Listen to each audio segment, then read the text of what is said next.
आज जब हम अपने प्लाट पर जाते हैं तो वहां कब्जा हुआ है, कोई और बैठा हुआ है। ये सरकारी स्कीम थी, हमने तो इसलिए लिया था कि हमारे बच्चों को छत मिल जाएगी। हमारे ही जो ब्लैक शीप्स हैं उनकी वजह से ये कुछ हुआ। ये हमारे जो इतने बड़े प्रोजेक्ट हैं, बड़े मंसूबे हैं, वो नाकाम हुए।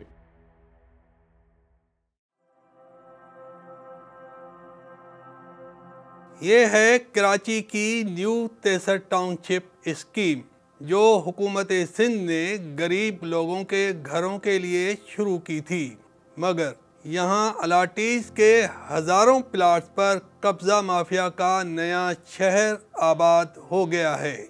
30% के करीब जो है हमारी ज़मीन इंक्रोचमेंट में चली गई है और 22,000 के करीब हमारे प्लाट्स जो हैं अंडर इंक्रोचमेंट में। 20 बरस से अपने घर के सुहाने ख्वाब देखने वाले 80,000 असल अलाटीज़ की जमा पूंजी इस सरकारी मंसूबे में गर्क हो गई है। सरकारी स्कीमों में हमारे साथ ये होगा तो हम गरीब लोग कहाँ जाएंगे? या खुदा हमारी मदद करो, हमें हमारी जमीन वापस दिलवा दो, हमारे बच्चों की छत वापस दिलवा दो। आज वैसे इस शहर के अंदर काम धंधा नहीं है और बेरोजगार लोग हैं। बेरोजगारी के अंदर भी अपने बच्चों की छत बनाने के लिए उन्होंने थोड़े थोड़े पैसे करके जमा कराए, लेकिन आज जो है उसको भी बर्बाद कर दिया इन्होंने, लैंड माफिया को लाके खड़ा कर दिया। बड़ी मेहनतों से पैसे इधर उधर से जमा करके BCM भर के सही ये दुकान चला के, ठीक है, लोगों से कर्जा लेके ये प्लाट लिया और अब ये है कि वहाँ पे कब्जा हो चुका है। हुकूमत सिंध के इदारे मलीद डेवलपमेंट अथॉरिटी ने कम आमदनी वाले शहरियों के लिए सस्ती और बेहतरीन रिहाइश के वादों के साथ नादरन बाईपास कराची पर ये रिहायशी स्कीम लॉन्च की थी। प्लाट्स की पहली कुरानंदाजी 2006 में और दूसरी 2019 में हुई थी। इस स्कीम में भी 80, 120, 240 और 400 गज़ के प्लॉट्स थे और ये बहुत ही यानी जब ये लॉन्च हुई तो लोगों की इसमें बहुत ज़्यादा दिलचस्पी थी और बड़ी तादाद में लोगों ने इस स्कीम में प्लॉट्स लिए और बैलेटिंग में उनको ये प्लॉट मिले। हमने जो टोटल जो प्लॉट्स की जो अलॉटमेंट की है वो 79,600 प्लॉट्स की हमने बैलेटिंग की। इसमें हमारी जो रिकवरी है लगभग 7 या 7.5 अरब रुपए की रिकवरी हम 2005, 6 और आज तक कर चुके हैं, लेकिन ये हमारी तकरीबन 50% रिकवरी भी नहीं है। उन ज़मीनों पे जो कि डेवलप होने के बाद लोगों को पोजीशन कब्ज़ा दिया जाना था और यूटिलिटीज़ लेके आनी थी, रॉ लैंड रखा गया और बाकायदा कब्ज़े के रुझानात पैदा किए गए और एक सिस्टम की शक्ल में जो है जैसे एक निज़ाम होता है कि बाकायदा फ्रंट मैनों के ज़रिए कब्ज़े कराए जाते हैं, तो इस तरह वहाँ पे मंसूबा बंदी के तहत कब्ज़े कराए गए। सर ये जो ओवरऑल आप ये हमारे देख रहे हैं ये बैलेटेड सेक्टर्स हैं, ओवरसीज़ पाकिस्तानी से उनको हमने ये दिए थे। ये अफ़गान बस्ती यहाँ पे आबाद हो गई थी। कि जब अफ़गानियों की रीपैट्रिएशन प्रोसेस स्टार्ट हुआ तो ये घर खाली होना शुरू हो गए, तो लोकल लैंड ग्रैबर वो घरों में आके घुस गए। 2-3 हज़ार के करीब यहाँ पर प्लाट हैं ओवरसीज़ के, जिनको जो है अभी यहाँ पर खाली कराया गया है। MDA की एक रिपोर्ट के मुताबिक न्यू तेसर टाउनशिप स्कीम में कुरानंदाजी के ज़रिए अलाट शुदा 1500 एकड़ से ज़ायद ज़मीन पर कब्ज़े हो गए हैं। इस ज़मीन की मार्केट वैल्यू तकरीबन 20 अरब रुपए है।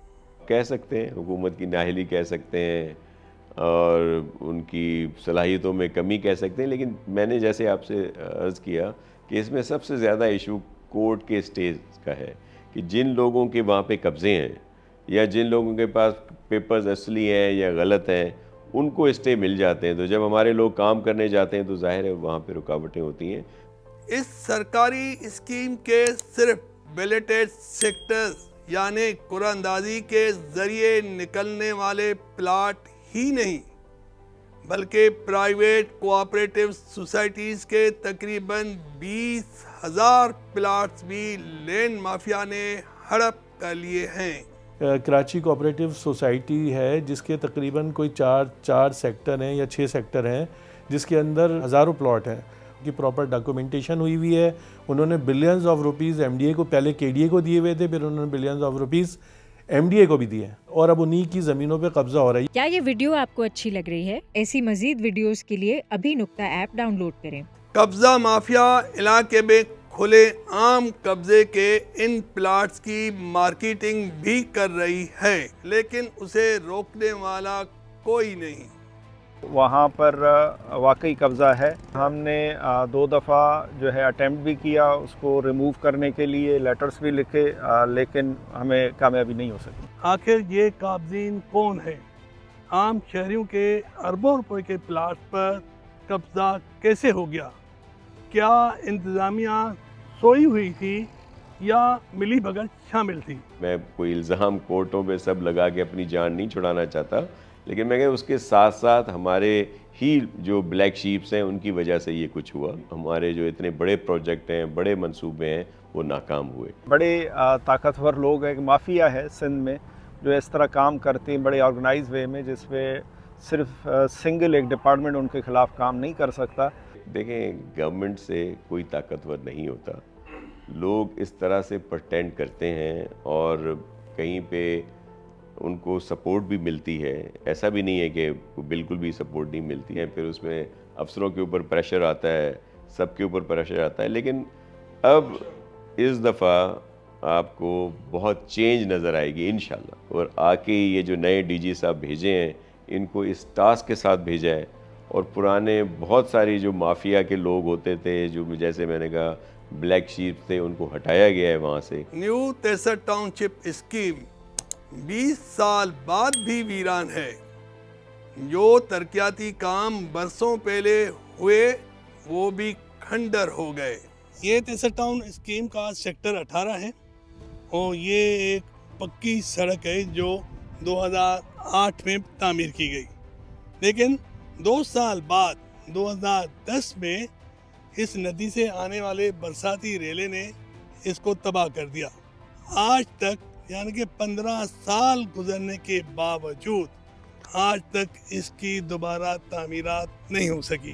पिछले तकरीबन 12-13 साल से डेवलपमेंट बंद थी। फंड्स की शॉर्टेज की वजह से था, थोड़ा इस वजह से इशू था, तो इस वजह से डेवलपमेंट नहीं थी। कुछ काम थे जो उनको पेमेंट्स नहीं हुई, कॉन्ट्रैक्टर्स ने वो कंप्लीट नहीं किए हैं, वो इस वजह से तो फिर काम रुक गए थे। पानी के निकासी के लिए ये एक कंक्रीट का पक्का कलवर्ट बनाया गया था, लेकिन यहाँ पर लोगों ने इस दीवार को उखाड़कर इसमें से सरिये निकाल लिए कि अगर ये इतनी मेहनत किसी और काम में करते तो शायद इससे ज़्यादा कमा लेते। ये रोड बना हुआ था पूरा ऐसे सीधा, 50-60 फीट का टुकड़ा जो है ये उड़ा के ले गया पानी। और ये इस तरफ ये एक नया नाला डेवलप हो गया उसकी वजह से, पहले नहीं पानी ने था। खुद डेवलप पानी ने बनाया अपनी जगह। जब इतना ज़्यादा पानी आया तो वो तो इसकी कैपेसिटी से ज़्यादा था ना। इस वक्त भी हमारे तरक्याती काम चल रहे हैं और हम लोगों को फैसिलिटेट करने के लिए वहाँ पे पानी के रिजर्वायर्स बन रहे हैं, जिसमें पानी की इंशाल्लाह सहूलत आ जाएगी। रोड नेटवर्क इंशाल्लाह कंप्लीट होने वाला है। तेसर टाउनशिप स्कीम का मसला सिर्फ कब्ज़ों और इंफ्रास्ट्रक्चर की बर्बादी का नहीं, अलाटीज़ के प्लाट्स के रिकॉर्ड में भी बड़े पैमाने पर गड़बड़ होने का इंकशाफ हुआ है। असल अलाटीज़ को पता ही नहीं उनके प्लाट जालसाजी करके किसी और के नाम कर दिए गए हैं। इस रिकॉर्ड की कीपिंग का पहले ठेका एमडीए ने किसी प्राइवेट कंपनी को दिया हुआ था, लेकिन उसमें चूँकि बड़े पैमाने पर गड़बड़ का इंकशाफ हुआ तो उसके बाद वो ठेका मंसूख कर दिया गया और इस रिकॉर्ड को एमडीए की इंतज़ामिया ने खुद अपनी तहवील में ले लिया है। ये जो रिकॉर्ड है इसमें माजी में जालसाजी भी हुई है, फ्रॉड भी हुए हैं। ये क्या हुआ था, क्या हुआ, कितने केसेस हैं जो एंटी करप्शन को गए हैं? सर केसेस तो 2 कैटेगरीज में हैं, एक 282 फाइल्स हैं, एक 261 फाइल्स हैं, यानी कि टोटल ये 500 से ज़्यादा फाइल 500 तक फाइलें हैं ये तकरीबन। तो ये क्या मतलब लोगों को पता ही नहीं, असल मालकान को दूसरों के नाम पे ट्रांसफ़र हो गई हैं, ये इल्ज़ाम है? ये बोगस फाइलें हैं, किसी के एनआईसी जाली हैं, किसी में अखबार नहीं है, किसी के चालान जाली हैं, किसी का अलाटी जाली है, तो उस वजह से वो पकड़े गए थे। शिकायत यही थी कि इसके जो है जाली अलॉटमेंट बनाए गए हैं, तो वो हमारे डिपार्टमेंट ने इसको टाइमली एड्रेस कर लिया और ये केस हमने डिपार्टमेंट ने ही बना के एंटी करप्शन ने भेजा और अभी उसकी इंक्वायरी चल रही है, इन्वेस्टिगेशन चल रही है और वो फाइल हमने ब्लॉक कर दी है जब तक वो अंडर इन्वेस्टिगेशन है।